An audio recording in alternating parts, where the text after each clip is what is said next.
Tá bom, sem problema. Tá bom? Bom, já estamos aqui na preparação para iniciar a transmissão para YouTube Live. Está carregando aqui. Já aviso a todos. Pronto, nós já estamos live também no YouTube. Opa, excelente.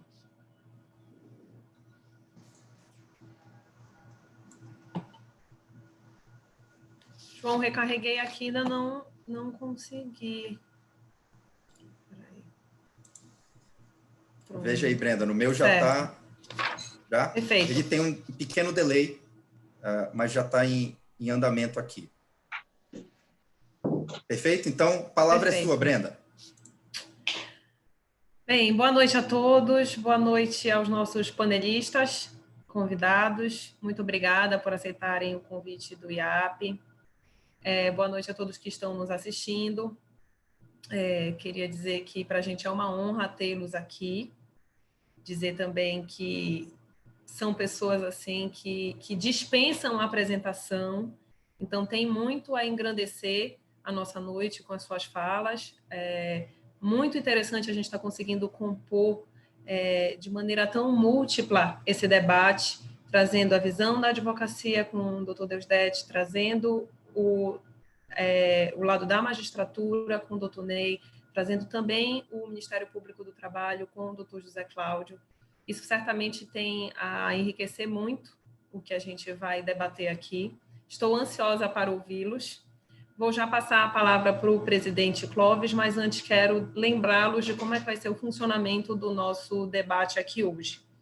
Tá? Nós vamos estipular um tempo estimativo, naturalmente, para que cada um tenha uma fala e a gente também não se estenda demais para não perder o proveito dos participantes.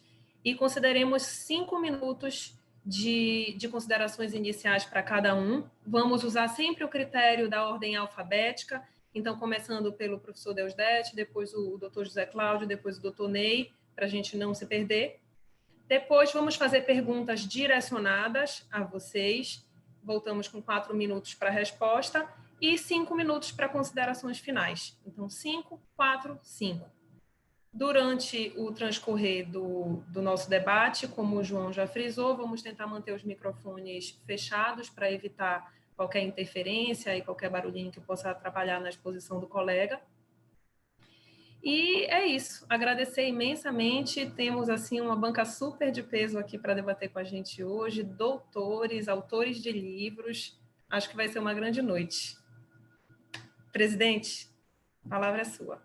Boa noite a todos, é uma alegria muito grande para o IAP, nos seus 95 anos, estar promovendo essas lives aí, que estão sendo coordenadas pelo companheiro João Paulo, pela doutora Brenda, com muita competência. Eu agradeço a eles mais esse evento, que vai tratar também de um tema que está muito em voga, que são as consequências no direito trabalhista dessa pandemia que está assolando o nosso país. É evidente que é um tema muito atual, chama muita atenção pelo número de participantes aqui.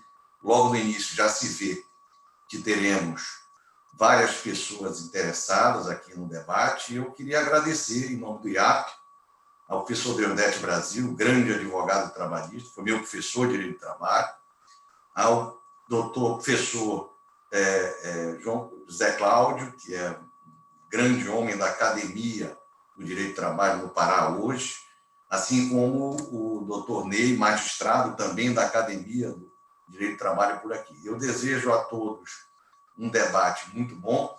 Eu para ajudar na imagem, também vou ficar com a minha imagem congelada e volto no final, e vou ficar ouvindo, obviamente, esse grande debate, e volto no final para o encerramento. Um bom debate e muito obrigado mais uma vez a todos os participantes.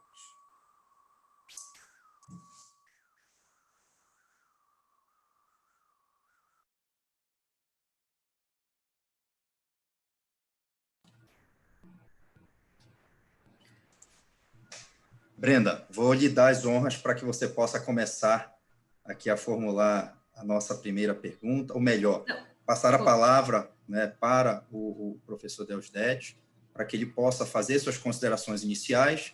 Na sequência, o professor José Cláudio também fará suas considerações iniciais, depois terminando com o nosso queridíssimo professor Ney Maranhão.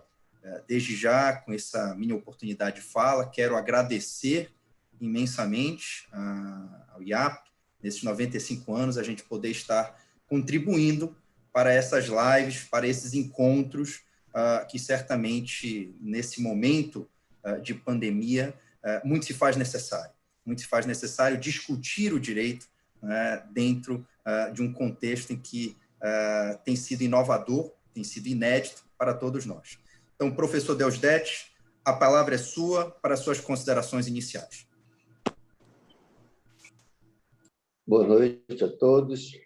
Primeiramente, agradeço ao Instituto dos Advogados do Pará o convite para participar desse painel com os juristas José Cláudio Monteiro de Brito, Ney Moraes do Maranhão, magistrado, renomado, autor. E acho o tema realmente muito instigante. Funções essenciais da justiça do Covid-19 e impacto trabalhista. Na verdade, a primeira indagação que me surge é: o que é justiça? Para mim, trata de um juízo, a meu juízo, de um conceito jurídico indeterminado.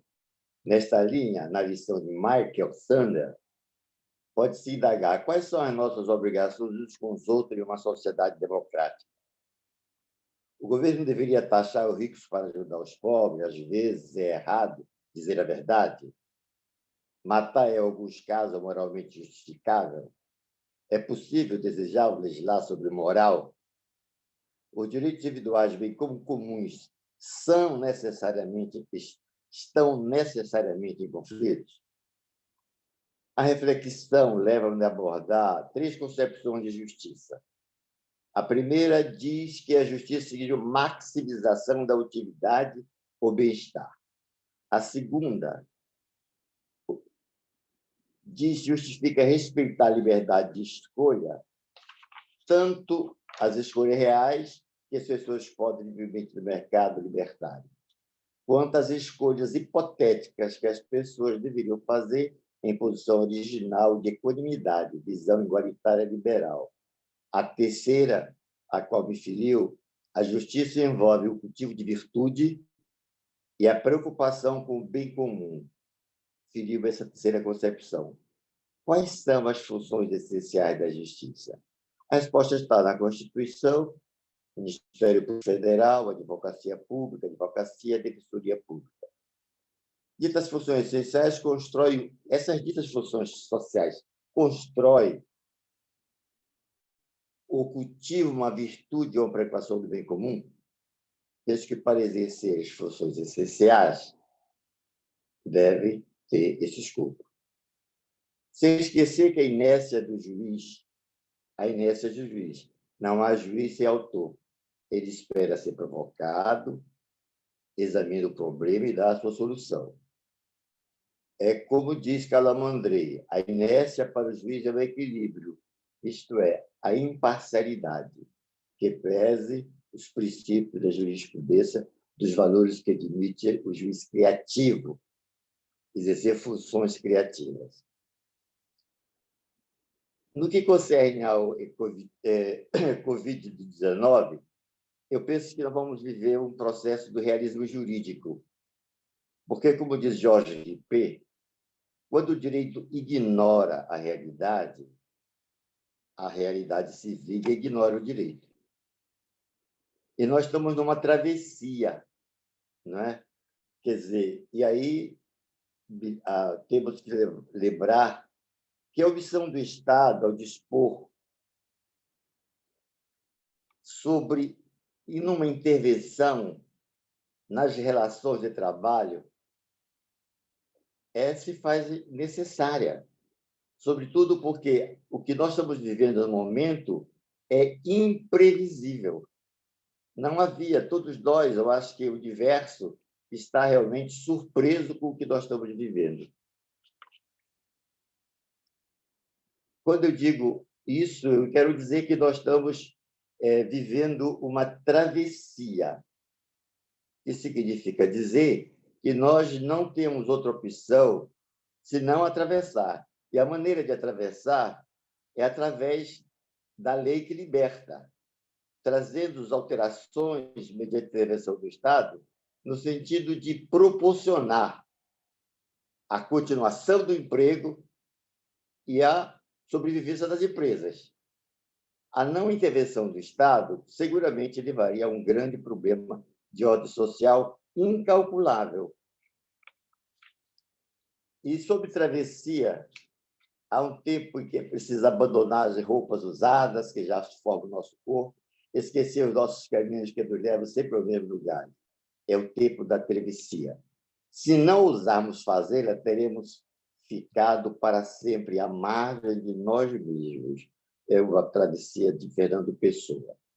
Ora, dito isso, pergunta-se: quais são os impactos trabalhistas? Quais são os impactos trabalhistas?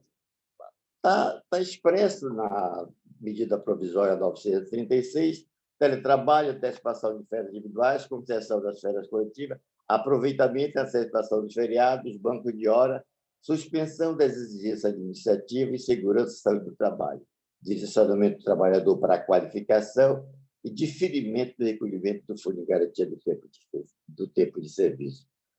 Essas intervenção do Estado vão permitir que continue a empresa e continue os empregos. No primeiro momento, cautelarmente, foi estabelecido um prazo de 90 dias para redução dos salários e, proporcionalmente, a jornada de trabalho, do mesmo modo que foi feito a possibilidade de suspensão dos contratos de trabalho.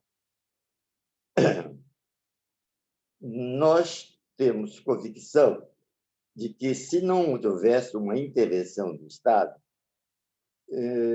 não teríamos, hoje, sindicatos com capacidade negocial para atender aos todos os segmentos do setor de trabalho do nosso país.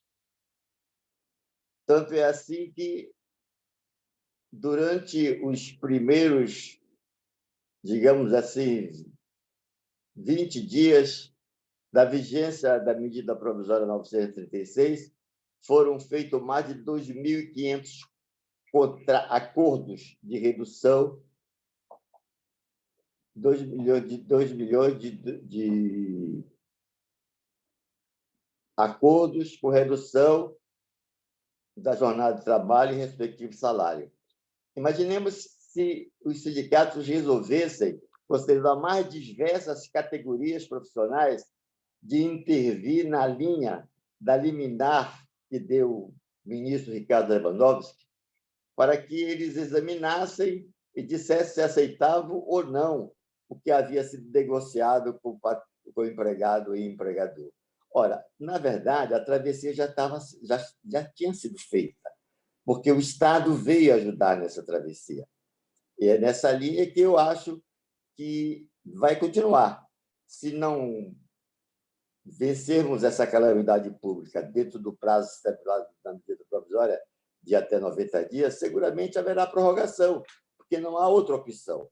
Se as empresas não tiverem a ajuda do Estado, as empresas vão quebrar. E as consequências serão mais graves do que eventual redução de jornada de trabalho e redução de salário.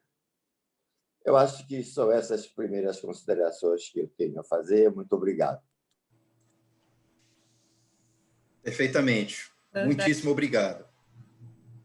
Muito obrigada. Eu acho que é assim fenomenal o senhor trazer no início da sua consideração aí a gente voltar para o conceito de o que é justiça, né? Diante de uma crise sanitária dessa proporção e de tantos questionamentos que surgem a cada dia, cada vez mais, diante de cada necessidade, a cada medida editada, a gente se pergunta o que é justiça, como que a gente vai encontrar esse meio de, como o senhor mesmo disse, de prover o bem comum, considerando tudo que a gente tem na balança. Perfeito, muito obrigada. Eu passo a palavra, então, para o doutor José Cláudio, para suas considerações iniciais. Bem, boa noite a todos. Eu queria, primeiro, fazer uma saudação especial ao presidente Clóvis Malcher, do Instituto dos Advogados do Pará, a doutora Brenda, doutor João Paulo, que conduzem com maestria essa discussão. E essa saudação especial se estende também ao professor Deusdedit Brasil, advogado conhecido, professor da Universidade Federal do Pará por tantos anos, com quem eu tive a honra de dividir espaço no Departamento de Direito Social, quando também estava na universidade. Professor Ney Maranhão, que foi já há pouco tempo aluno do mestrado da Federal do Pará, quando eu ainda estava como professor, mas que agora doutor em Direito, vem despontando no cenário nacional e internacional. É uma satisfação poder dividir com os senhores esse espaço de discussão. Tá? Eu gostei muito quando a doutora Brenda me referiu em relação ao Ministério do Trabalho, porque, embora eu vá completar já agora em agosto 10 anos de aposentado, depois da minha cardiopatia, eu não advogo e eu me sinto ainda participante do Ministério do Trabalho.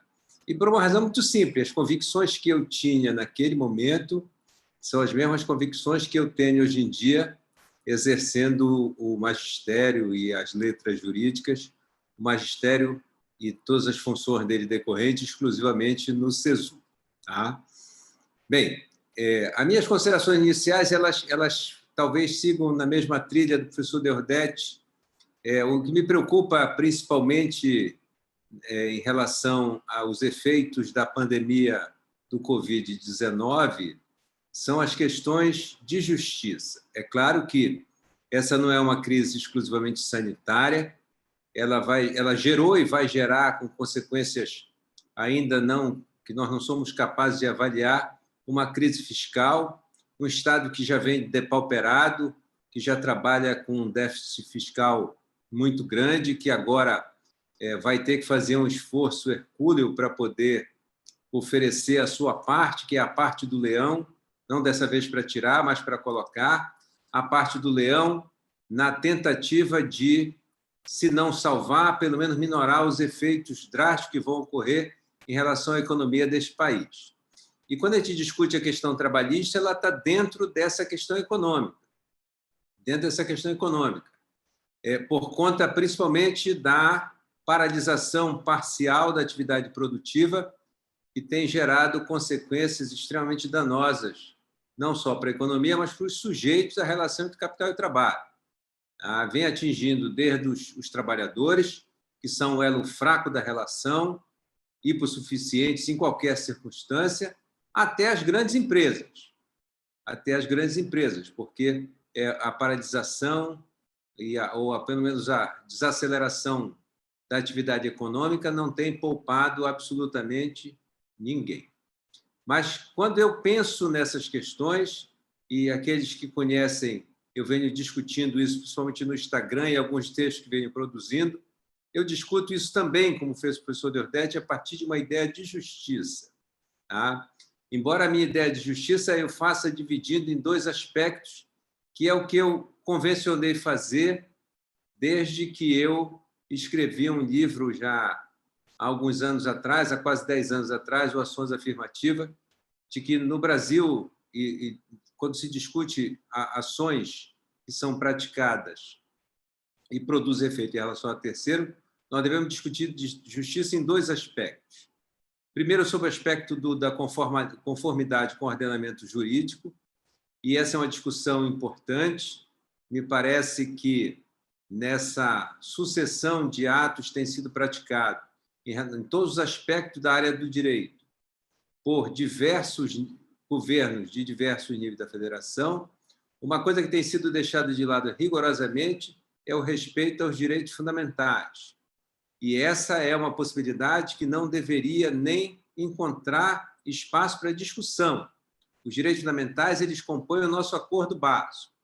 Esse é o acordo mínimo que nós fizemos enquanto integrantes de uma sociedade para poder conviver entre nós mesmos. Toda vez que nós afrontamos os direitos básicos, nós afrontamos o alicerce de todo o nosso relacionamento social.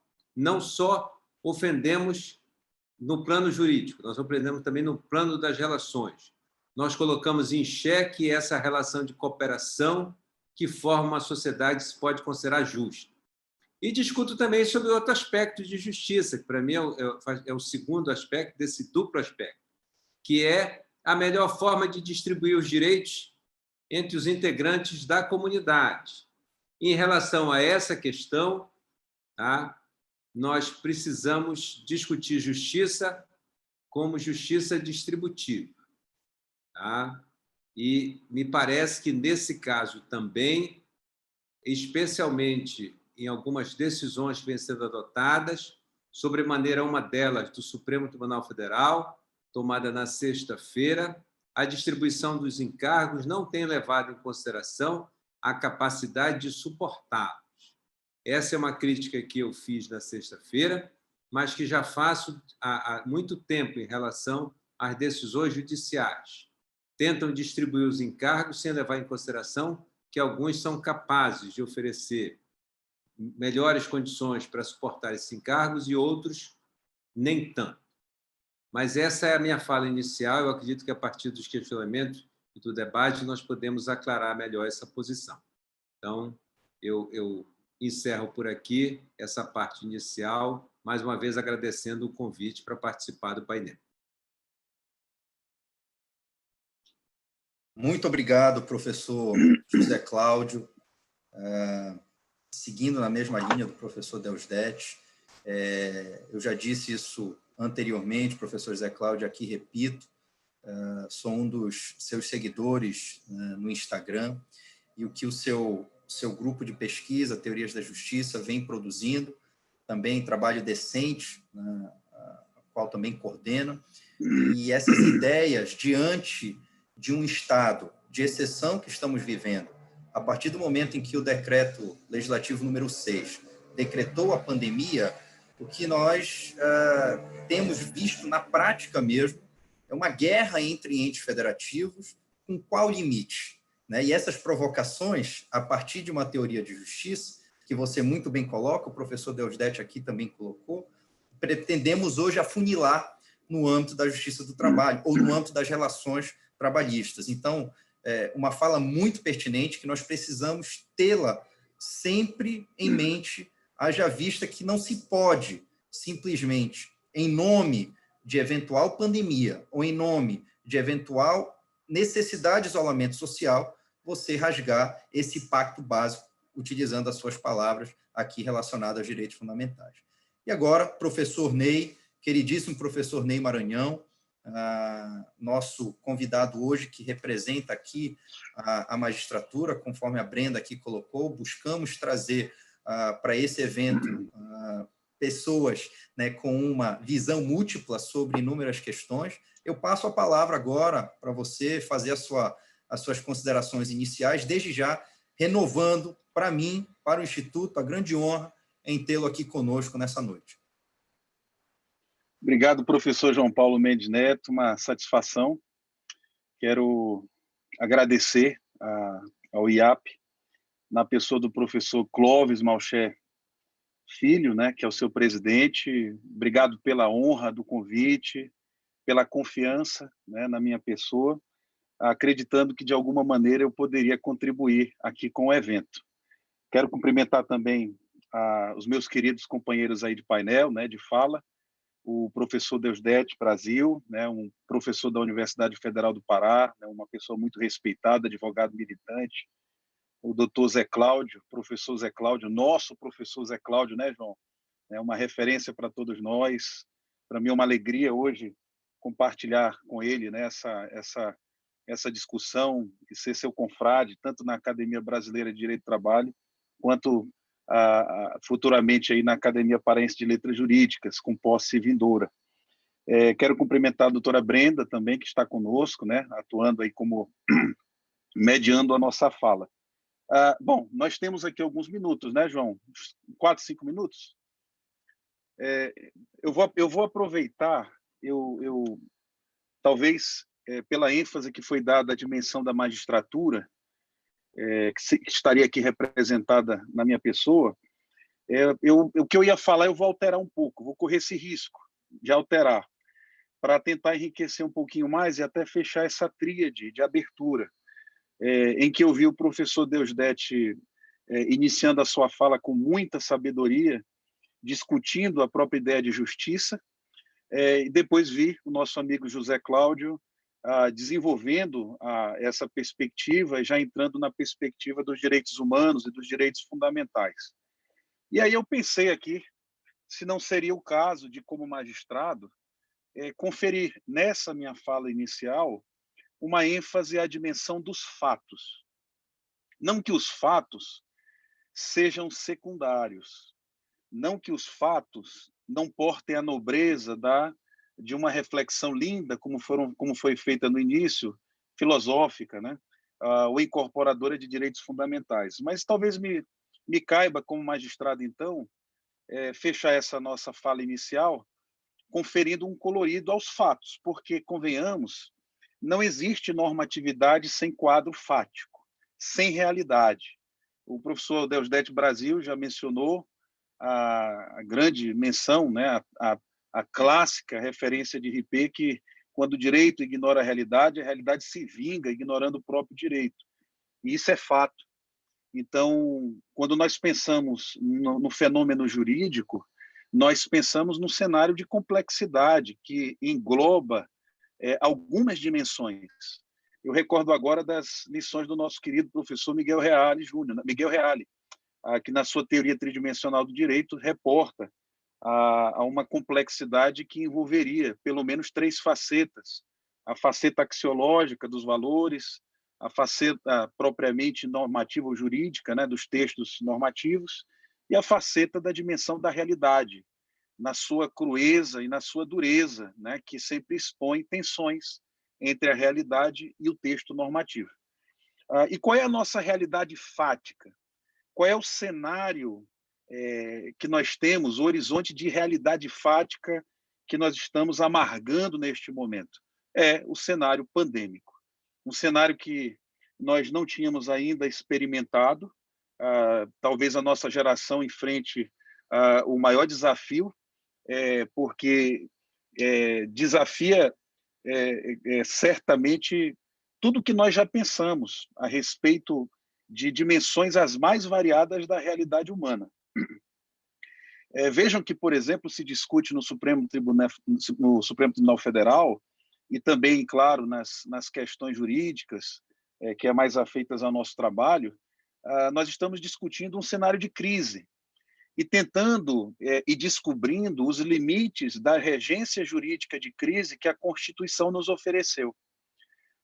Por que eu digo isso? Porque me parece que esses fatos são tão graves, eles são tão dramáticos, eles são tão disruptivos, é uma palavra do momento, né? Que está realmente balançando, inclusive as estruturas institucionais, dogmáticas e jurídico-constitucionais que foram previstas anteriormente para reger com alguma justiça cenários excepcionais como esse que nós vivemos. E nós estamos presenciando desdobramentos, reflexões e ressignificações nos mais variados campos da regência jurídica. Veja que nós estamos discutindo, por exemplo, a flexibilização de dimensões jurídicas ou normativas que até então não se aceitavam ser flexibilizadas, mesmo em cenário de crise. O primeiro exemplo, claro, é o que nós vamos certamente debater hoje, é a decisão do Supremo Tribunal Federal, na ADI 6363, que secundarizou a proteção sindical nos acordos redutores de salário. Um outro exemplo, veja, é claro que a Constituição, quando estabeleceu no artigo 7º, inciso 6º, que a redução salarial demandaria prévia negociação coletiva, é evidente que o cenário que ela anteviu era que essa redução salarial deveria ser justificada por um cenário de crise. Mas veja que a situação, os fatos são tão dramáticos que mesmo essa regência constitucional para a crise não foi, segundo o Supremo Tribunal Federal, suficiente para dar conta da demanda e das necessidades prementes que nós tínhamos para o momento. Outro exemplo que eu cito, que a dramaticidade dos fatos tensiona, né, e fricciona o regime jurídico ordinário, inclusive o previsto para cenários de crise, são a regência tributária ou orçamentária. Nós estamos vendo aí, por exemplo, tivemos decisão do ministro Alexandre de Moraes no Supremo Tribunal Federal flexibilizando os limites orçamentários de gastos do poder público, reconhecendo, portanto, a dramaticidade da quadra fática que nós estamos vivenciando.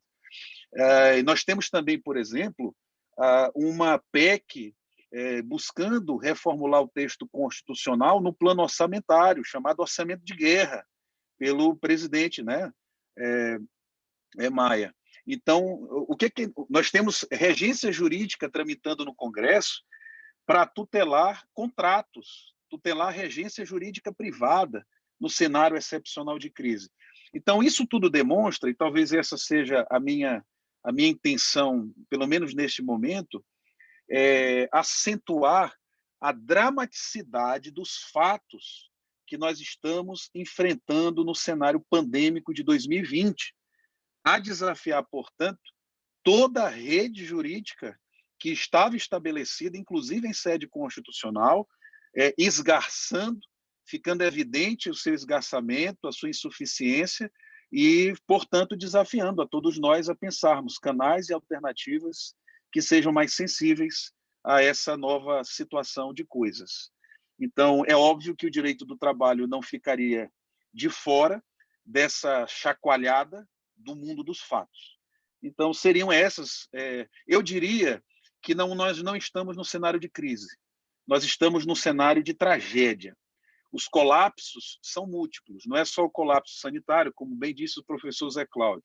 Nós temos aí um cenário de colapso socioeconômico e, mais à frente, depois nós vamos ter, se nós não nos prepararmos, um cenário de colapso jurídico, com todas as discussões vindo até o Poder Judiciário para oferecer soluções para temáticas, conflitos e dissídios que vão eclodir dentro de um contexto de calamidade pública. Então, nesse primeiro momento, eu gostaria, portanto, já que como magistrado e professor, mas aqui como magistrado, e o magistrado não trabalha sem os fatos, eu gostaria de destacar a sensibilidade, a dramaticidade dos fatos que a gente vive hoje no Brasil, e certamente isso impacta a forma como nós lemos e compreendemos o fenômeno jurídico. Então, talvez inicialmente sejam as primeiras colocações que eu faço. Excelente, muito bem colocado, doutor Ney. A gente já está tão submerso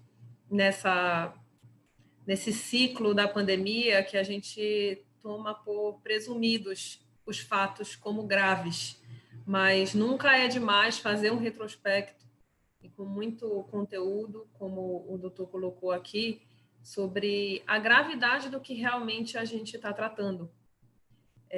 E até usando essa mesma linha de raciocínio, eu vou direcionar a primeira pergunta para o doutor Deusdedit aqui.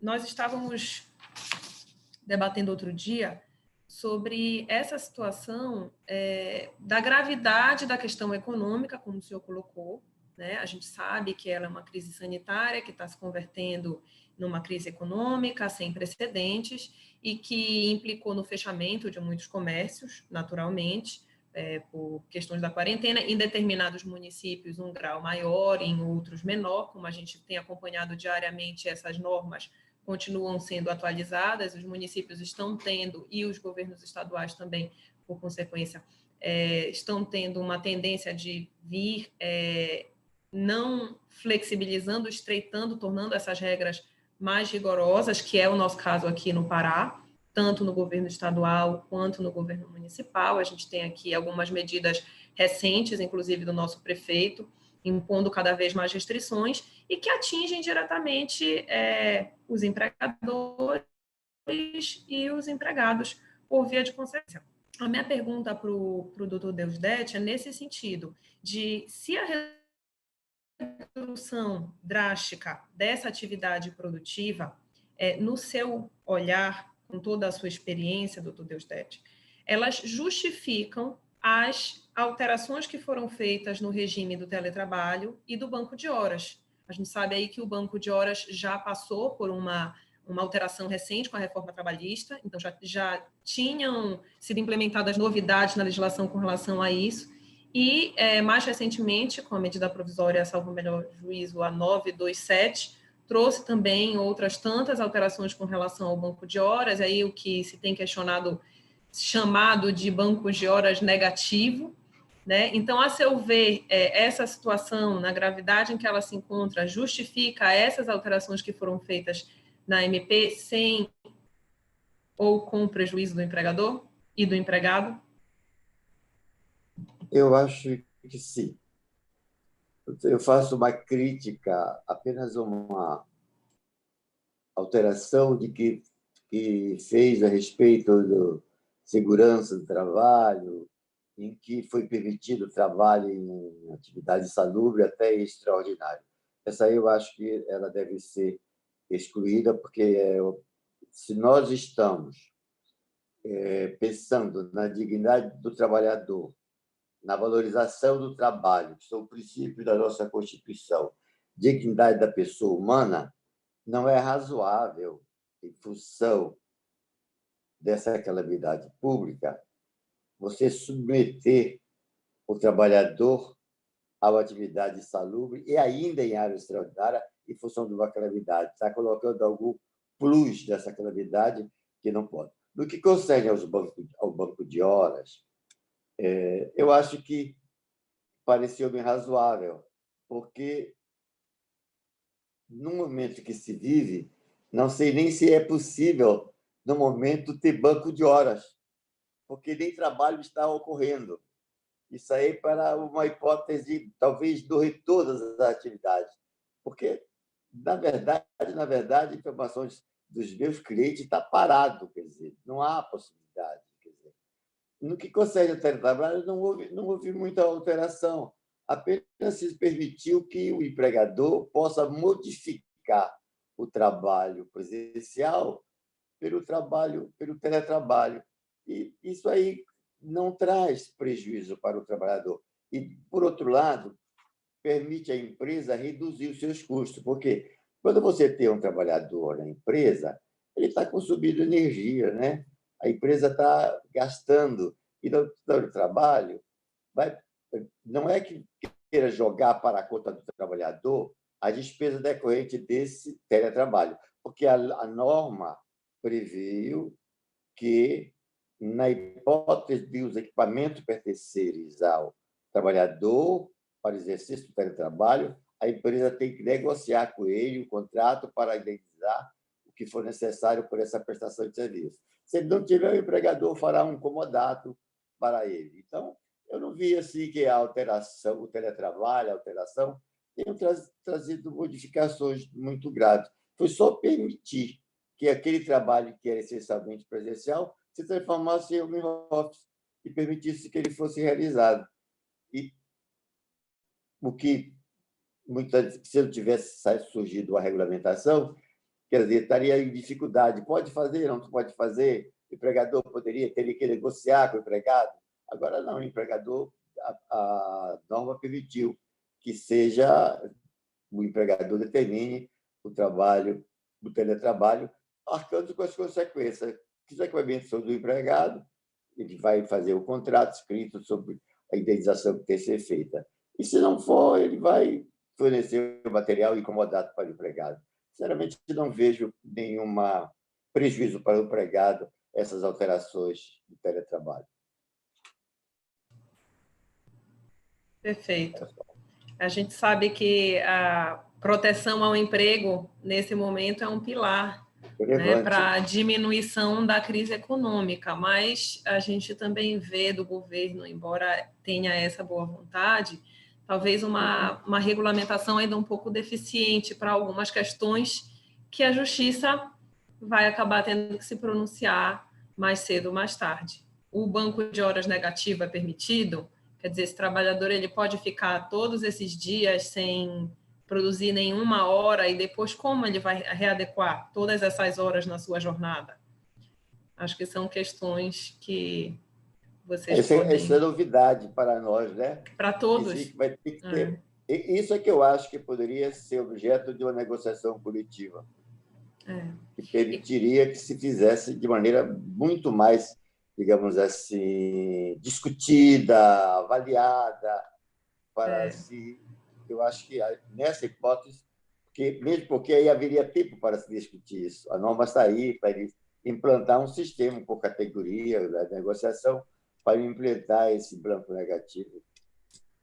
Só esclarecendo aqui para os panelistas que nós pedimos que vocês deixassem o microfone no mute, mas, por favor, sintam-se à vontade para fazer intervenções e essa é a ideia, tá? Do debate mesmo. Então, público. Pois é, a gente está falando aqui, cada um tem uma visão diferente, eu sei que vocês já devem estar se coçando para fazer alguns comentários. Mas agradeço, doutor Deusdedit. João, vamos seguir com a próxima pergunta para o doutor José Cláudio? Vamos sim. Professor José Cláudio, agora direcionando aqui uma pergunta a você, que, na verdade, é uma junção de ideias, né? Primeiro, conforme a gente já explanou aqui, nós já verificamos que foram inúmeras as medidas tomadas até agora. O professor Ney havia falado disso antes de propriamente começar o evento, e medidas que foram tomadas, né, nos horários mais impróprios, né, fazendo dos profissionais da área trabalhista tendo que virar madrugada ou passar o início da madrugada estudando, né, essas novas medidas. E aí fica um primeiro questionamento, uma primeira pergunta quanto a isso. Essas medidas, professor José Cláudio, até agora tomadas pelo Poder Executivo e pelo Congresso Nacional, quer na forma de medida provisória ou lei propriamente dito que vem a regulamentar, para a proteção dos sujeitos da relação de emprego e da atividade produtiva, no seu ponto de vista, você acha que essas medidas são adequadas?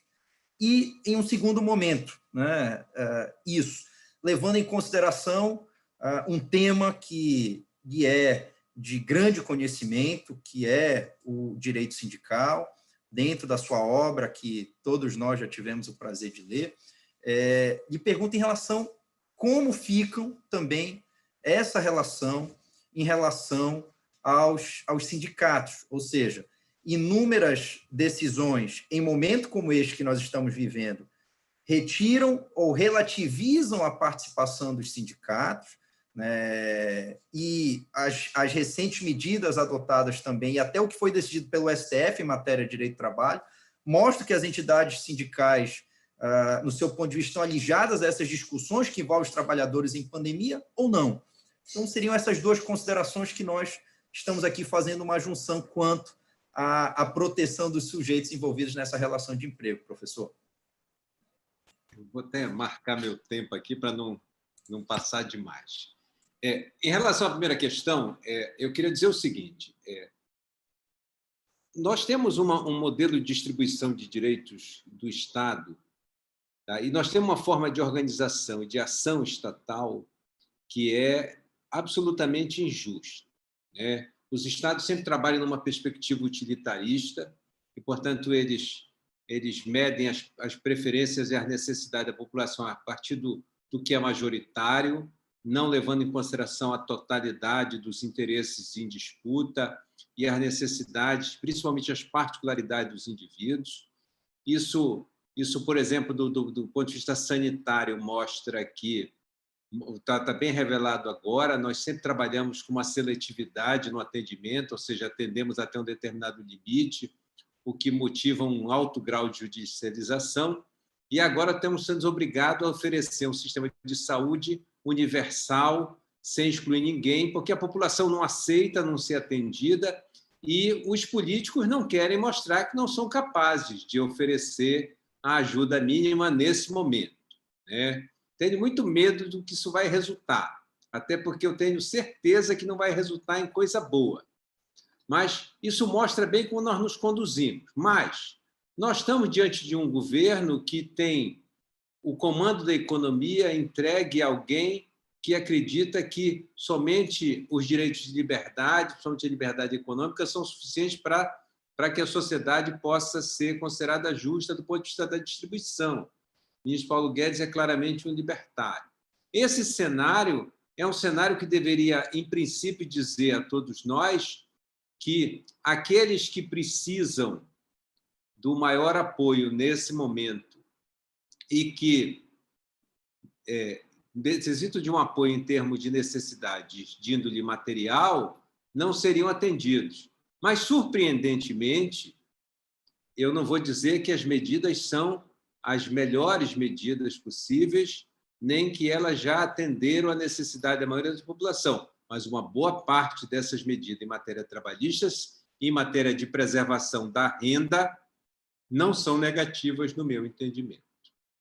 Penso até que certas modificações, e aí eu concordo com o professor Deordete amplamente, certas modificações e que tiram um pouco da discricionariedade das partes e fixam condições diferentes no exercício de determinadas formas de prestação do trabalho, são absolutamente necessárias. Por exemplo, a não necessidade da concordância do empregado, a transformação do regime de trabalho, desde que não viole o direito fundamental, desde que não ponha em risco o direito básico dos trabalhadores, me parece absolutamente natural. No SESUPA, por exemplo, nós tivemos que nos adaptar à ação remota em caráter temporário, mas tivemos que nos adaptar, e não passou na cabeça de ninguém discutir se isso era possível ou se não era possível. Essa era a única coisa que era possível. E, portanto, está todo mundo totalmente de acordo, a administração e aqueles que prestam serviço. Então, certas coisas me parecem absolutamente naturais. E me parece que o governo não tem andado tão mal. É claro, nós contamos com um comando da economia que não acredita que o Estado existe para oferecer condições de natureza material. Nós contamos com um Estado absolutamente quebrado, e já há muito tempo, tá? Por conta de políticas públicas absolutamente ineficientes, por conta de um gasto público absolutamente sem nenhum tipo de racionalidade, por conta de uma visão de um Estado gigantesco que não oferece nenhum tipo de serviço de qualidade.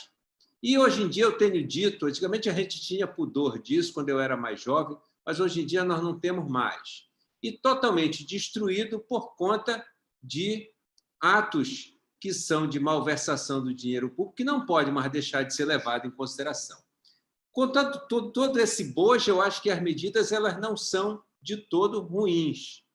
Eu acho apenas que algumas delas padecem de modificação, que seria lícito esperar que o parlamento e depois o judiciário fizessem, mas não vão fazer, por conta delas violarem o que é básico.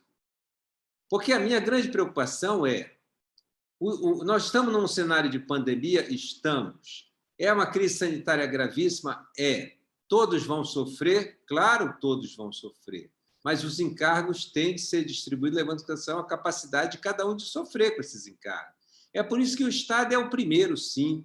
Ele vai se desorganizar do ponto de vista fiscal até o limite do que for possível e depois ele se organiza, porque ele é o que tem a maior capacidade. Bismarck dizia isso há mais de 200 anos. E ele era um conservador. Tá? Depois, aqueles que têm maior capacidade econômica. E, por fim, aqueles que têm menor capacidade econômica. E aí eu entro logo para a questão sindical, porque para não me estender demais, né? Já até ultrapassei o tempo inicial que era, vamos dizer assim, pelo menos teoricamente previsto. Mas a pergunta é longa, mas essa eu vou responder rapidamente, até porque eu tenho certeza que vai haver intervenção. Do ponto de vista da intervenção sindical, eu sou um crítico há 25 anos, quando eu publiquei o meu primeiro livro, A Sindicalização do Serviço Público, da atuação sindical. Nosso modelo não é um modelo bom, é um modelo autoritário, ultrapassado, Mas todo mundo gostava desse modelo, menos os trabalhadores. Eles não sabiam se gostavam ou não. Eles só convivem com esse modelo. Mas todo mundo que tem consciência do que o modelo representa gostava. Os tomadores de serviço, que adoravam negociar com os sindicatos sem capacidade, sem poder de barganha, os dirigentes sindicais, porque o modelo da unicidade, o modelo do monopólio é muito bom. O certo, entretanto, é que o artigo 7º, inciso 6º, não permite que se reduza salário nem jornada, a não ser pela via da contratação coletiva. E não tem nenhum dispositivo que tenha sido invocado até agora que entre diretamente em confronto.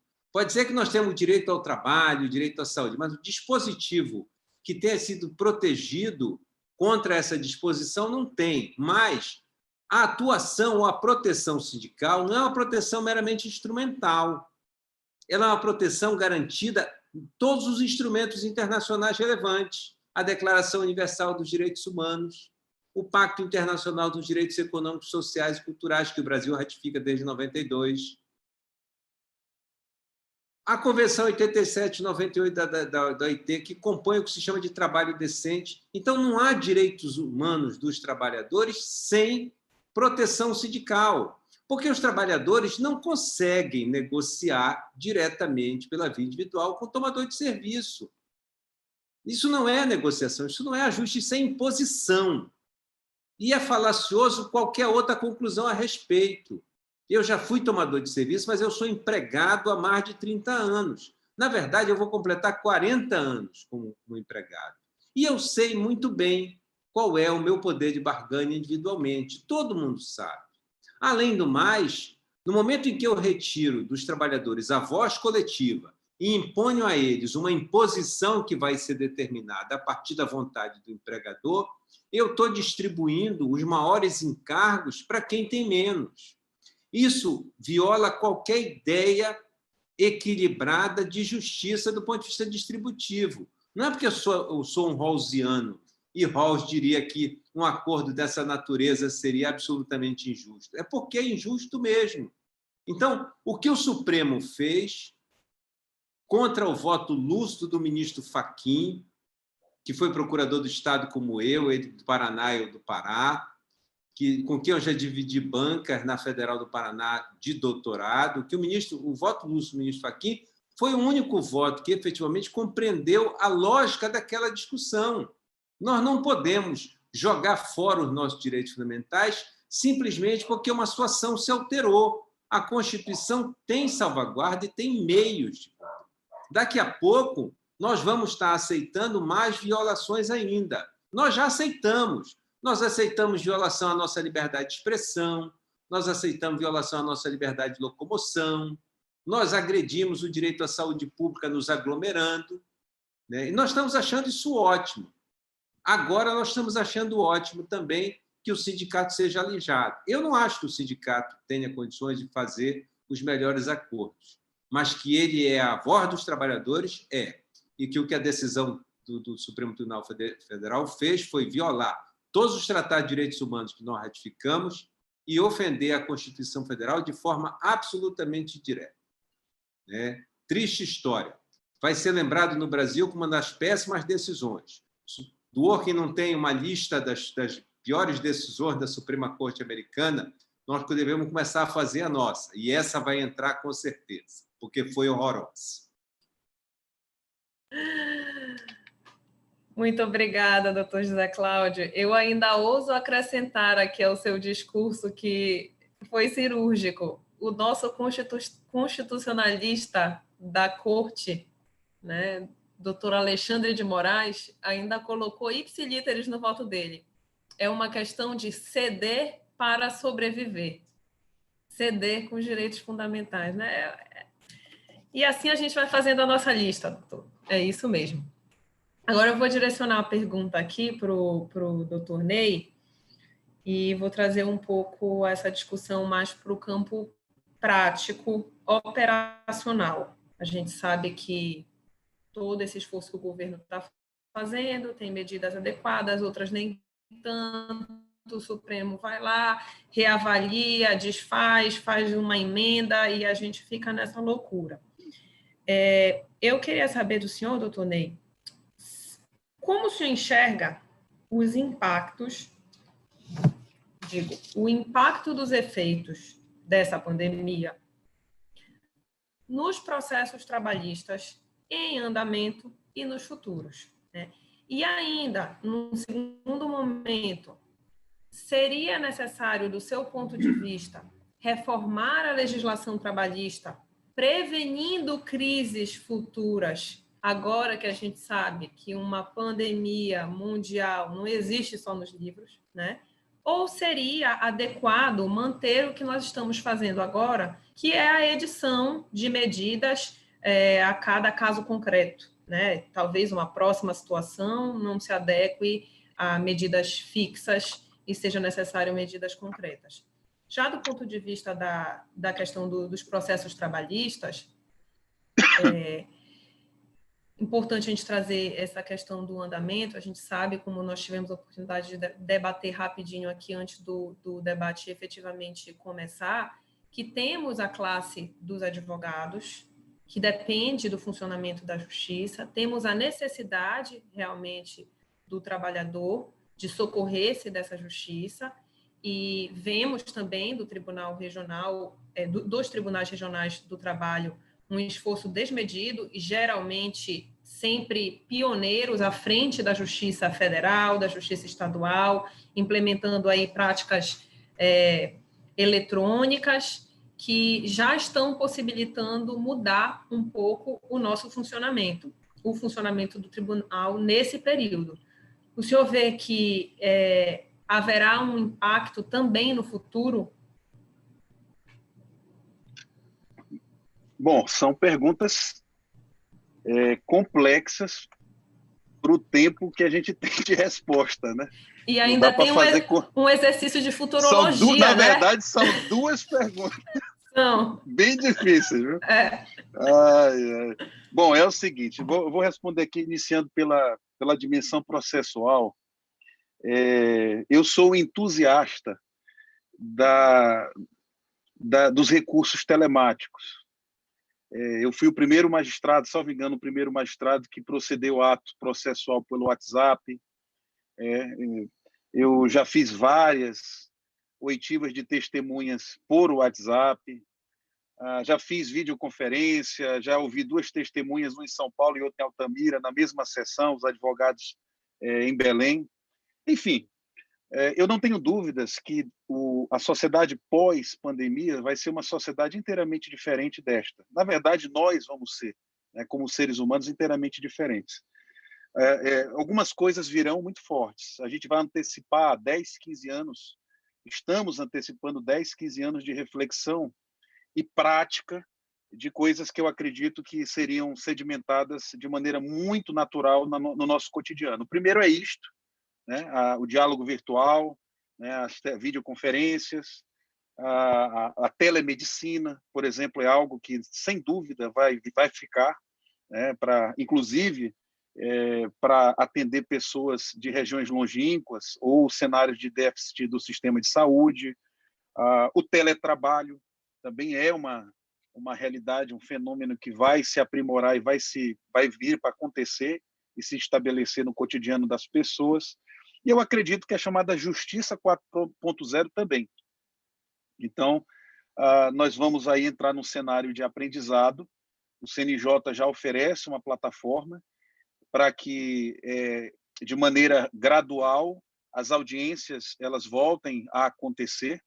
Eu concordo com o professor Zé Cláudio, é uma atividade essencial, nós não podemos ficar sem prestar justiça, sem fazer audiências. Isso vai demandar de nós muita paciência, muito cooperativismo, solidariedade, bom senso da advocacia, da magistratura, né, também do Ministério Público e do jurisdicionado. Eu tenho preocupação no retorno abrupto, a fórceps, da realização de audiências por videoconferência, sem uma estrutura procedimental nem logística garantida. Eu acredito que também existe uma dificuldade relacionada à própria pandemia. Por exemplo, aqui no nosso estado, nós não chegamos no auge, segundo os estudos, ainda vai acontecer o auge da pandemia. E esse auge aconteceria exatamente nos próximos 20 dias, Então, próximo mês de maio vai ser de um cenário ainda muito delicado. E aí, o deslocamentos de partes, testemunhas e advogados, ainda que seja nos seus escritórios ou nos fóruns, isso demandaria movimentações que eu não sei se, naquele momento, seriam adequadas como medida sanitária. Então, o que eu penso é que a gente precisa retornar. É bom dizer que a justiça não parou, né, Brenda? A justiça ela continua. Ontem mesmo eu exarei 2 liminares. Nós continuamos despachando atos urgentes, continuamos fazendo nosso trabalho na magistratura, os advogados têm conversado com os juízes por videoconferência, audiências têm sido feitas, hoje foi feita a audiência de conciliação, foi até publicado no portal do nosso tribunal. Então, assim, eu imagino que nós vamos trabalhar juntos na sedimentação da Justiça 4.0, uma justiça que vai romper paradigmas, vai ter que colocar de lado algumas concepções culturais presenciais, vai admitir a feitura de atos processuais por meio telemático, e eu acho que isso tudo é muito positivo, desde que seja feito debaixo de uma plataforma segura, que resguarde os nossos direitos fundamentais de privacidade e também tutele os dados públicos que vão transitar no meio dessas dinâmicas telemáticas. Eu acredito que isso seja extremamente positivo. Acredito também que a justiça deve ser acionada bastante no cenário não apenas pandêmico, mas pós-pandêmico. E, com certeza, o judiciário vai ter um papel muito interessante e significativo a cumprir. Com relação à questão de nós termos uma estrutura jurídica de crise, nós temos lá o 501, 502, 503 da CLT que falam de força maior, né? São regências jurídicas que têm sido utilizadas, o 503 tido por inconstitucional até então, porque ele permite a redução unilateral do empregador da redução de salário. Para mim, manifestamente inconstitucional, e acho até que continua inconstitucional, mesmo na decisão do Supremo Tribunal Federal, que permitiu essa redução num contexto de acordo individual em cenário pandêmico. Tá? Então, me parece que o 503 não pode ser invocado. Talvez a gente precise de alguma coisa, de lege ferenda, tutelando regimes de urgência, né, de exceção. Não sei, talvez a gente... O que eu acredito que fique de bacana, interessante, seja na estrutura sindical, talvez, não sei se o Zé Cláudio concorda com isso, me parece que a MP traz sinalizações que podem permanecer no cenário pós-pandemia. Por exemplo, a desburocratização dos parâmetros de negociação coletiva, talvez a redução dos prazos para essa interlocução no âmbito coletivo, né? Nós temos ali o 617, falando de 8 dias no sindicato, mais 8 federação, mais 8 confederação. Nós temos talvez um prazo alargado para cenários excepcionais como esse. Me parece que talvez regência jurídica, talvez nesse ponto, na negociação coletiva, especialmente à luz da decisão do Supremo Tribunal Federal, me parece que possa ser que surja uma regência jurídica aí aprimoradora, né? Vai aperfeiçoar esse sistema de negociação sindical, admitindo, por exemplo, que em regime de exceção ou excepcional está sendo admitido, né? A pautar, tratar e deliberar a nível telemático, até pelo WhatsApp, né? Então, são medidas que elas causavam assombro, mas que hoje me parece que vão ter que ser realmente repensadas e talvez sedimentadas no plano da realidade. Assim, pelo tempo que eu tenho, talvez sejam algumas considerações que eu poderia fazer. Não sei se eu atendi. Atendeu, sim, perfeitamente, doutor Bem. Muito obrigada. João, vamos para os encaminhamentos finais? Vamos. Eu darei início nessa próxima etapa, professor Deusdedit, professor Zé Cláudio, professor Ney, que já é a etapa das considerações finais, levando em consideração tudo aqui que for explanado, rebatendo eventualmente, né, alguma consideração aqui colocada e posteriormente a gente pode ter esse bom debate, mas eu queria também aproveitar, professor Ney, você deixou um gancho aí quanto ao 503, no que trata da força maior, e tem uma outra consideração, né, que é bastante peculiar, inclusive nesse grupo de trabalho decente, discutia posteriormente com um dos professores de lá, com o professor Felipe Mendes, que vem trabalhando essa questão também, que é quanto ao 486 da CLT,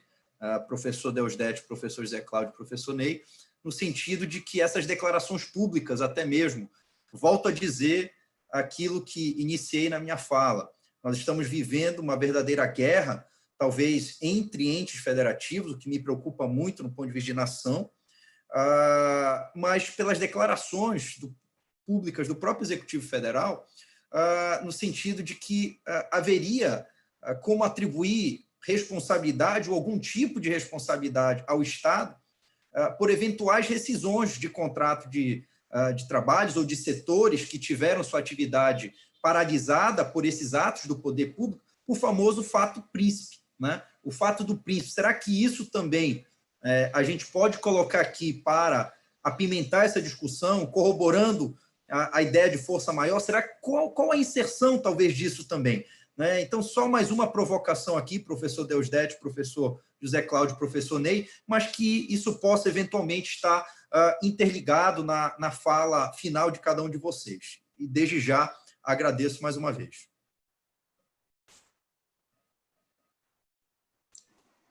Professor Deusdedit, palavra sua.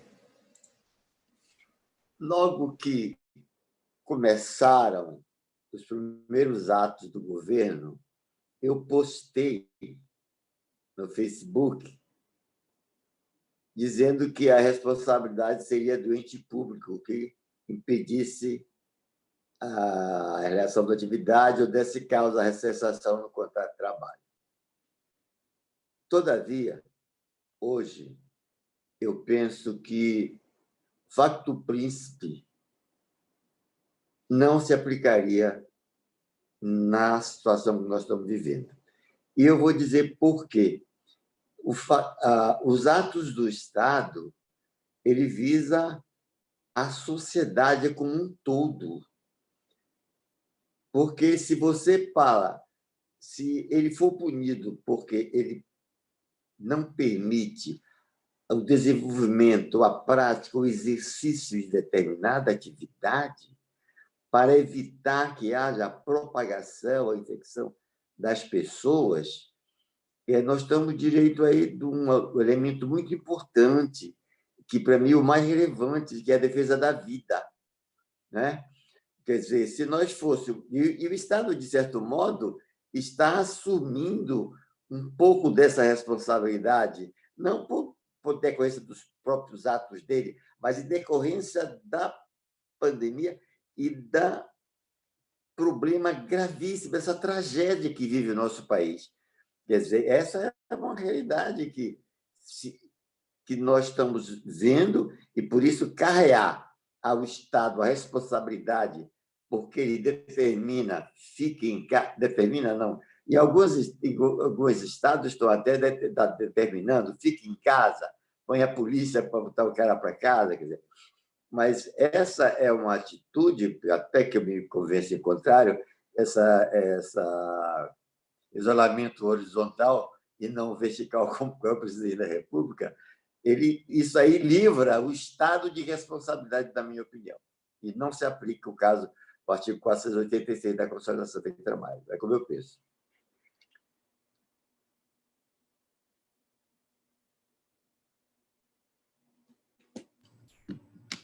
Perfeito. Então, vamos passar agora a palavra para o doutor José Cláudio. Pode seguir com as suas considerações finais, por favor. Bem, em termos de consideração final, mas também respondendo à pergunta do professor João Paulo, eu diria o seguinte: uma das coisas que mais me tem preocupado durante a pandemia é a maneira absolutamente desordenada, descoordenada com que os atos para a proteção sanitária, para a preservação do direito à saúde, para a manutenção do equilíbrio fiscal mínimo e para a manutenção da atividade produtiva têm sido produzidos. Né? Isso chegou ao ponto de uma decisão do Supremo tomada na quarta-feira, ser tida como um cheque em branco para estados e municípios contra a vontade do governo federal, quando a decisão absolutamente não dispôs nada mais do que está previsto no próprio texto constitucional. Competências concorrentes, cada um no âmbito das suas atribuições, como falou o ministro Alexandre de Moraes, podendo cada ato isoladamente ou ser apreciado isoladamente, como fez, por exemplo, o ministro Toffoli no caso de uma cervejaria, como fez agora o ministro Toffoli novamente no caso da livre circulação de idosos no município de Santo André. Então, uma das preocupações que eu tenho muito grande é com esses atos desordenados. Não é de ninguém desconhecido que, no Pará, as medidas têm sido adotadas as mais variadas, de forma, às vezes, absolutamente grotesca. Tem município no Pará que, a pretexto de instalar uma barreira sanitária, impediu os próprios moradores de retornar. Então, eu fiquei chocado vendo uma filmagem de uma família que sai para procurar atendimento médico mais especializado fora desse município, porque ele não é município polo de saúde regional, e quando retorna não pode entrar, embora morasse lá há 20 anos, porque tinha saído. Esse mesmo município determinou o fechamento de todos os serviços, todas as indústrias, todos os comércios, de tudo, toda a atividade econômica, com exceção de farmácias, por 4 dias. Felizmente, uma decisão lúcida de um juiz de direito impediu imediatamente que essa monstruosidade jurídica gerasse algum tipo de efeito, porque ela só tinha o condão de produzir malefícios. A administração pública, então, usando uma linguagem mais coloquial, em alguns casos está pintando e bordando, e simplesmente ignorando os direitos dos indivíduos e das pessoas jurídicas. Eu não estou dizendo que eu já me convenci absolutamente a respeito do factum principis. Nós discutíamos isso, eu fui professor de Direito do Trabalho, eu leciono Direitos Humanos e Filosofia Política há uns 12 anos, mas eu fui professor de Direito do Trabalho há muitos anos, entrei para o concurso desse departamento, por isso que eu fui colega do professor Deodete. Lecionei trabalho, processo de trabalho, sindical, que é a minha área de formação, mas... E o factum principis nós discutíamos com uma possibilidade apenas dentro das outras possibilidades, discutindo a extinção do contrato de trabalho. Agora, talvez a gente possa discutir isso de uma forma um pouco mais real. O certo é que eu acho muito difícil que isso venha a ser reconhecido pela jurisprudência trabalhista. O Tribunal Superior do Trabalho não vê com bons olhos, de forma ampla, a ideia do fato do príncipe, e a jurisprudência trabalhista possivelmente vai caminhar no sentido de não recepcionar esse entendimento aí por uma razão de natureza factual, e bem pragmática. Não vai ter como cobrar do Estado dentro do tempo necessário para que o trabalhador possa ter uma verba de caráter alimentício. Então, jurisprudencialmente, eu não vejo sucesso. Mas, em tese, essa é uma discussão que pode render um bom tempo. E há argumentos para ambos os lados. Em princípio, o 486 da CLT se amolda perfeitamente à situação que nós temos estabelecido. Mas, é claro, é preciso verificar até que ponto a ação do empregador, em cada caso concreto, está motivada ou não é motivada, em quem não é concorrente, verificar quando o ato emana direto e exclusivamente do poder público. Eu acho que é uma série de circunstâncias que nós devemos levar em consideração no caso concreto. Mas, em princípio, teoricamente, não fecho as portas para essa discussão de maneira definitiva. O que eu acho, e aí fazendo uma invasão do bem na discussão que foi travada pelo professor Ney Maranhão, eu acho que a atividade jurisdicional já precisa ser um pouco mais elastecida do que ela vem sendo oferecida agora. Mas concordo com o professor Ney, com o juiz Ney Maranhão, titular de uma das varas de trabalho de Macapá, que isso não vai poder ocorrer em todos os casos, da mesma forma que acontecia na modalidade presencial. Nós teremos problemas por conta do não domínio ou participação no mundo telemático de todas as pessoas. do fato de que é preciso criar uma cultura diferente para poder realizar as audiências virtuais com o mínimo de veracidade nos atos que serão praticados, principalmente pelas partes, pelas testemunhas. Mas eu acho que muito mais já pode ser feito. Não é só porque os advogados precisam trabalhar e precisam receber, não. É também porque os jurisdicionados precisam ter uma satisfação em relação aos seus direitos. E muitas demandas estão aí represadas, e elas não são urgentes, mas elas continuam tendo natureza alimentar. Eu acho que é preciso que a gente organize essa edição do ponto de vista legislativo, pacifique um pouco, né, mesmo que a partir dessa decisão muito ruim do Supremo Tribunal Federal, as relações de trabalho, mas é preciso também que a Justiça do Trabalho e o Poder Judiciário como um todo retornem à atividade, ainda que parcialmente, já desde logo pacificando as demandas que não estão latentes. Elas estão ocorrendo e precisam ser resolvidas. Eu encerro aqui, me alongando um pouco, mas pedindo desculpa, agradecendo a doutora Brenda, ao doutor João Paulo e ao doutor Clóvis, nosso presidente. Eu era membro honorário do Instituto, enquanto eu era do Ministério Público. Quando eu deixei o Ministério Público, fui aposentado pela minha cardiopatia e me tornei de novo inscrito no quadro, acho que eu sou membro efetivo. Pois eu contribuo e participo como membro efetivo. Então, muita honra de pertencer a um instituto tão atuante e que dá uma demonstração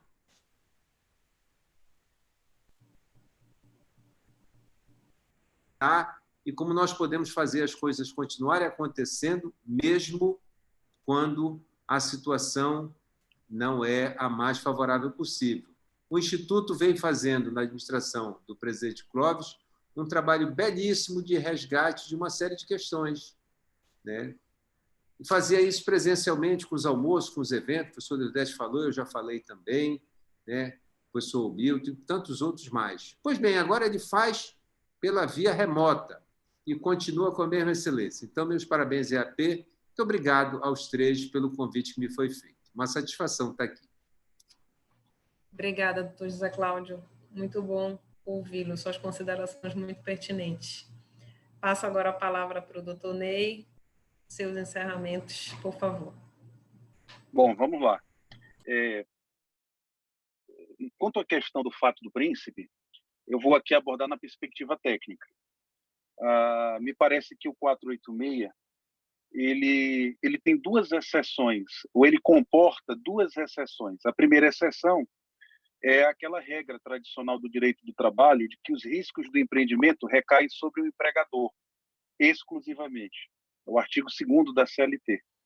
Nesse dispositivo, no 486, nós vemos a responsabilidade sendo direcionada para um terceiro, e esse terceiro não integra o contrato de trabalho, portanto, é uma exceção a uma regra geral. A segunda exceção é que esse terceiro que responderá por parte dessas verbas é um ente público, é a autoridade pública que lesiona, que causa o prejuízo. E, portanto, ela responderá com seu patrimônio. Logo, quem paga é a sociedade, é o erário. E quando nós falamos de erário, nós precisamos ter redobrada cautela. Então, em razão dessa dupla excepcionalidade, eu parto do pressuposto que a exegese deve ser maximamente restritiva desse dispositivo. Então, partindo dessa base teórica, técnica, de máxima restritividade, me parece que, neste caso concreto da pandemia, e eu falo no sentido de que já publicizei isso com o doutor Gelgenor de Souza Franco Filho, num artigo recente, me parece que nós não estamos diante de um cenário que se enquadra com perfeição na teoria do fato do príncipe, por vários motivos. Quando se fala de fato do príncipe no âmbito trabalhista, se fala geralmente do exemplo da desapropriação, né? O ato administrativo, né, que gera essa alteração de propriedade, de bens. E é claro que a desapropriação ela parte de um ato discricionário da autoridade pública, de conveniência e oportunidade. Mas eu tenho levantado essa questão que o nosso cenário é tão dramático, é tão grave, que mesmo a dicotomia do direito administrativo entre ato administrativo e ato vinculado há de ser repensada. Aliás, já alguns doutrinadores do direito administrativo já o dizem, eu acredito que nem ato vinculado se pode falar em cenário pandêmico. Vejam um exemplo que eu já citei das normas orçamentárias, que fixam limites de gastos públicos, né? Você vê que o Supremo Tribunal Federal flexibilizou mesmo essas regras, que são geralmente regras que impõem atos vinculados. O que é o ato vinculado? É o ato público praticado à luz de procedimentos fixados em norma anterior, rigorosamente. O problema é que nós não temos norma anterior que regre cenário pandêmico do tamanho do que nós estamos vivendo hoje. Então, nem de ato vinculado há de se falar. Tampouco discricionário, Brenda e colegas, porque me parece que a administração pública não agiu simplesmente com conveniência, né? Não agiu com discricionariedade. Na verdade, a administração pública, exatamente como empregador e empregado, ela foi pega de assalto. A inevitabilidade do ato do dano aconteceu, não foi só frente os principais atores do contrato de trabalho. Esse ato, a inevitabilidade, esse quadro danoso se impôs, inclusive, à autoridade pública, que se viu premida a tomar decisões para resguardar a saúde da coletividade. Então, não se trata aqui de um ato administrativo voltado para o empregador A, para o empregador B. Na verdade, é um ato administrativo que impõe, que está lastreado no dever de precaução, porque cientificamente nem se sabia se a medida de isolamento era melhor ou é a melhor, né? Não se sabia cientificamente nem também o gravame, né? A repercussão total dessa enfermidade. Então, a meu ver, à luz de um cenário nem de prevenção, mas de princípio de precaução e no dever estatal de resguardar a saúde das pessoas, ele tomou uma medida impessoal, generalizante, sistêmica, que tentou tutelar ao máximo a saúde de toda a população, inclusive do próprio empregador e de seus empregados. Então, me parece que é um cenário totalmente atípico e que não se enquadra, pelo menos essa moldura fática aí, não se enquadra no que tradicionalmente nós falamos ser o fato do príncipe. Acredito eu que realmente não se enquadra. Agora, isso vai ser discutido, esse tema certamente virá ao judiciário. Concordo com o professor Zé Cláudio, acho que, pelo que eu tenho percebido, a jurisprudência não vai acolher a tese do fato do príncipe, pelo que eu tenho percebido. Então, com essas palavras, né, eu quero encerrar, já estamos no final, mais uma vez agradecendo ao doutor Clóvis, né, da Gama Malcher Filho, pelo convite, parabenizar o IAP por essa excelente iniciativa do debate por meio telemático, dizer da minha alegria e honra de participar, agradecer ao professor João Paulo, à professora Brenda, e pela mediação inteligente, né, arguta, parabéns, e também cumprimentar os nobres professores Deusdete Brasil, Zé Cláudio, né, que eu tenho grande admiração e respeito. Para mim foi uma noite e um momento muito especial, aprendi demais. Claro que são opiniões, né? Às vezes a gente tem uma opinião contrária do outro, diferente, mas isso que traz a beleza do discurso do direito, né? Essa diversidade de pensamentos.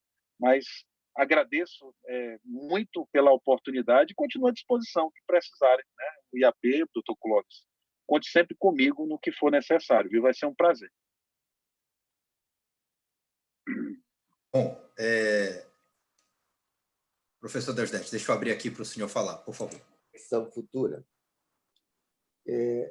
Eu, estudando hoje, eu verifiquei que a nossa população economicamente ativa é aproximadamente 900 milhões e que nós temos trabalhadores com carteira assinada apenas 33 milhões e 900 mil. Quer dizer, nós temos o direito do trabalho para proteger menos de 1/3 dos trabalhadores do Brasil. E, por isso, eu defendo que uma maneira de se proteger todos os trabalhadores é acabar com ter a subordinação jurídica como uma característica fundamental de proteção. E isso, para mim, será o futuro do direito do trabalho. E aproveito para agradecer o doutor Paulo Mendes, Brena, meu amigo Clóvis, por ter realizado esse painel. E muito obrigado aos doutor Ney, doutor Zé Cláudio, meu querido amigo, e uma boa noite.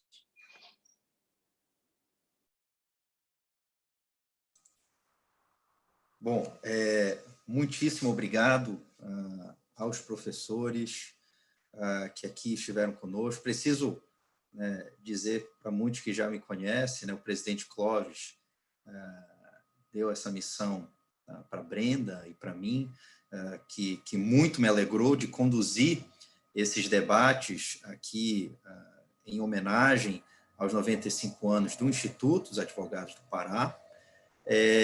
O primeiro debate da segunda passada foi da minha área de atuação, do direito tributário, e busquei aprender com vocês aqui, no direito do trabalho.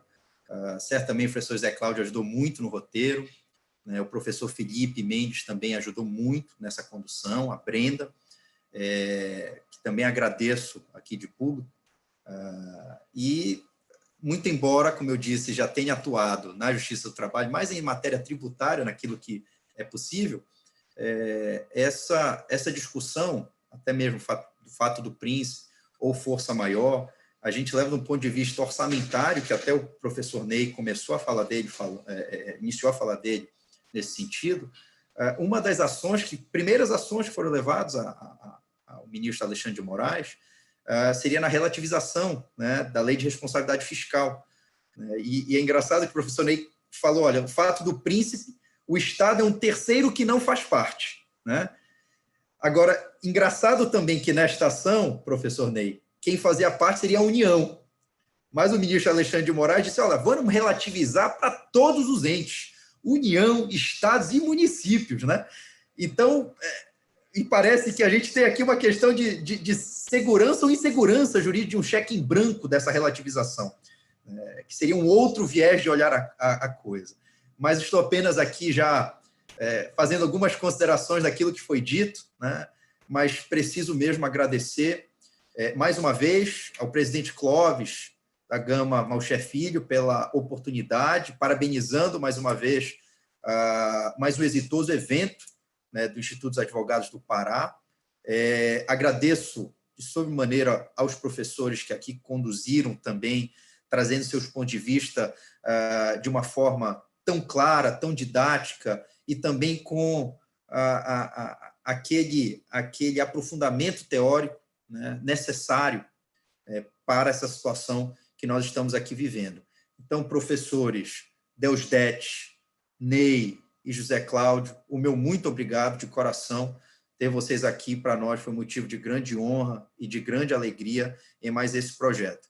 E termino a minha fala agradecendo a representação feminina da mesa, a queridíssima doutora Brenda Araújo, que também topou essa missão que nos foi dada e certamente vem engrandecendo e muito com sua condução, com sua criação, com aqui a trajetória desses eventos. E lembro a todos que este é o segundo evento, a segunda edição.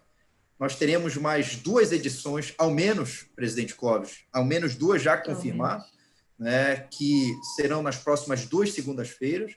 A próxima segunda-feira nós traremos a questão contratual, então vamos trabalhar o direito civil na sua acepção pública e privada, no que se refere aos contratos em meio de pandemia.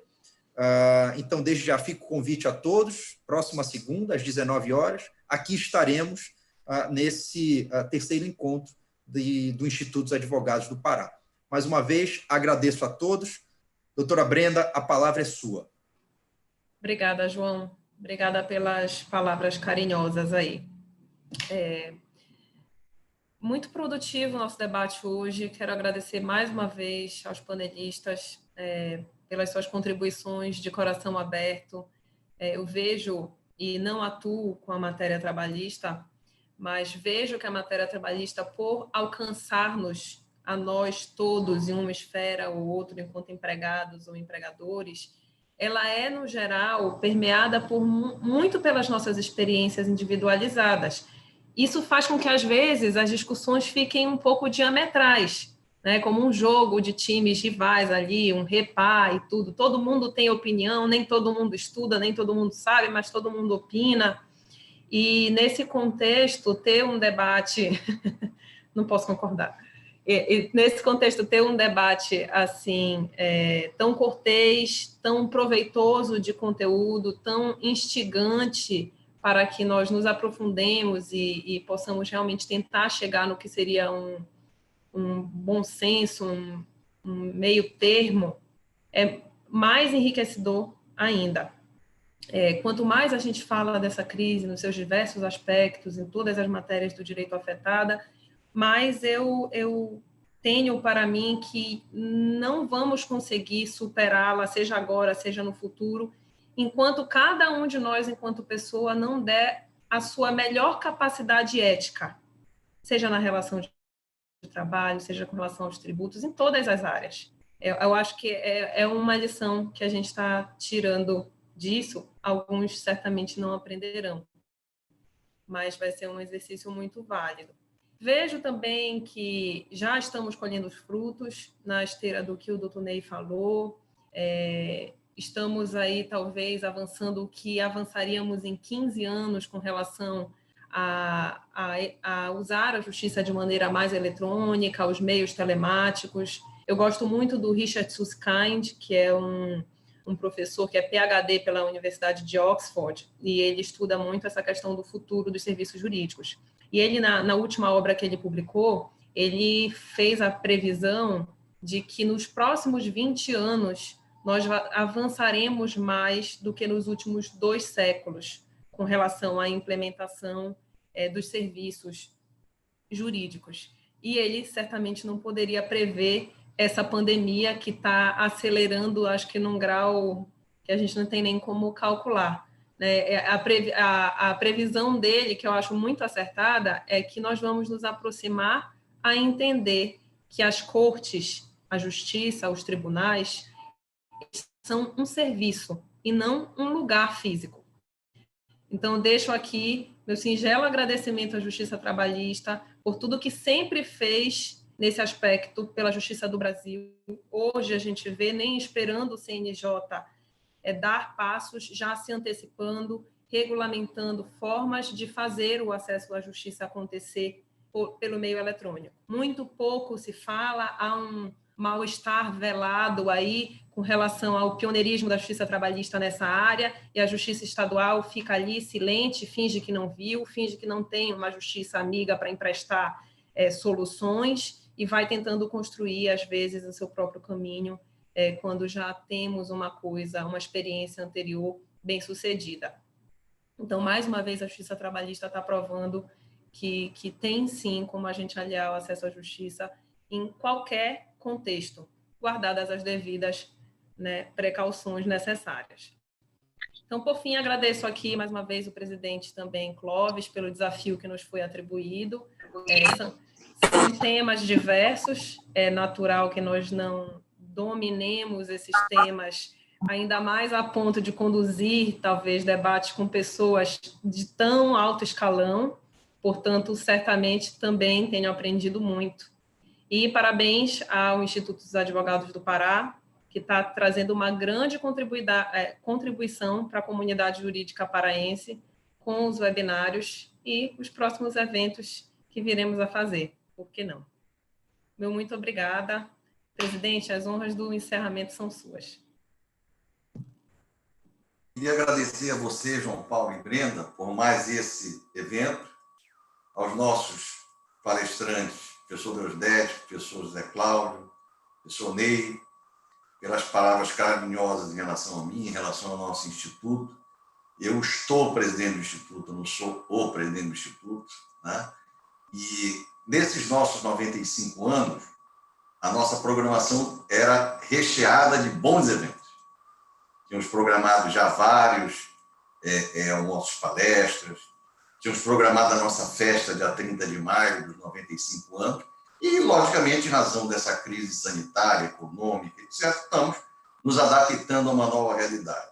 A nossa festa, num primeiro momento, já está reprogramada para o dia 28 de novembro. Eu tenho certeza absoluta, tenho fé que nós estaremos lá comemorando os 95 anos do IAP, mas a realidade que eu vejo hoje é essa. Nós estamos entrando num novo mundo. Não é só a justiça, não é só o direito, nós, cidadãos, todos nós estamos vivendo essa realidade. Vamos passar a ter seminários, ter congressos, através da online, através da internet, e isso é muito bom. Isso é muito bom. Nós temos que nos adaptar às realidades que o mundo traz para nós e aquilo que Deus quer que a gente passe a fazer no presente ou no futuro. Mais uma vez, obrigado a todos. Na próxima segunda-feira, vamos discutir os contratos em geral, civis, empresariais, etc., levando essa discussão com os nossos membros e para a população paraense em geral. E muita saúde a todos, que fiquemos em casa o máximo que pudermos e que Deus nos proteja. Uma boa noite e uma boa semana aí para todos nós.